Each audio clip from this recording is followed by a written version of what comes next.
সবাই কেমন আছেন? আশা করি সবাই ভালো এবং সুস্থ আছেন। আচ্ছা, আপনার রক্তে কি হিমোগ্লোবিনের মাত্রা কম আছে বা আপনার কি রক্ত শূন্যতা আছে? যদি রক্ত শূন্যতা থাকে বা রক্ত স্বল্পতা থাকে সেক্ষেত্রে আপনাকে অবশ্যই এমন খাবার সিলেক্ট করতে হবে যে খাবারের মাধ্যমে আপনার হিমোগ্লোবিনের মাত্রা বেড়ে যাবে। আরেকটা বিষয় হচ্ছে যে অনেকে আছেন যে একটুতেই মেডিসিন খান, সেটা কিন্তু একদম ঠিক না। আপনাকে অবশ্যই এমন কিছু খাবার সিলেক্ট করতে হবে যেটাতে কিনা আপনার ব্লাড বেড়ে যাবে। যেমন আপনি অবশ্যই খাবারের লিস্টে রাখবেন রেগুলার ডিম, তারপরে দুধ এবং লাল শাক রাখতে পারেন, কচু শাক রাখতে পারেন। যদি আপনার অ্যালার্জির প্রবলেম না থাকে তাহলে সেক্ষেত্রে আপনি রেগুলার কচু শাক খেতে পারেন। বাট আপনি যখন কচু শাক বা শাক জাতীয় কোনো খাবার খাচ্ছেন তখন অবশ্যই আপনাকে কিন্তু লেবুর সাথে মিশিয়ে তারপর খেতে হবে, ঠিক আছে?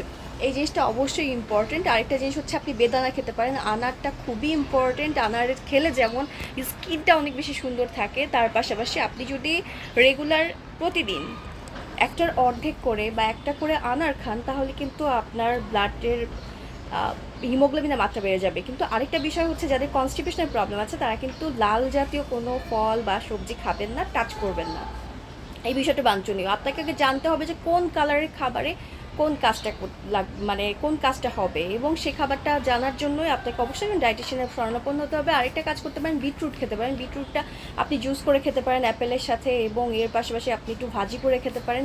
কিন্তু বিটরুটের ফ্লেভারটা অনেকে বলেন যে ভালো লাগে না। আমি যে কাজটা করি, আমি বিটরুট এবং অ্যাপেল একসাথে দিয়ে তারপর জুস করে খাই, অনেক সময় একটু ক্যারট দিই, তাহলে এটা একটু মিষ্টি লাগে। একটু আপনি আরেকটু ভালো রেজাল্ট পাওয়ার জন্য আপনি এটার সাথে একটু আদা মিশাতে পারেন।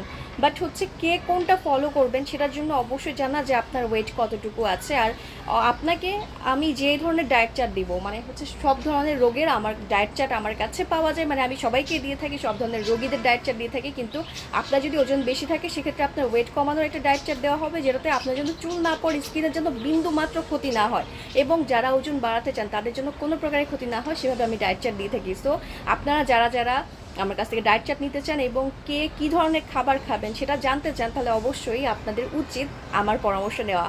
ওকে, সবাই ভালো থাকুন, সুস্থ থাকুন, আল্লাহ হাফেজ।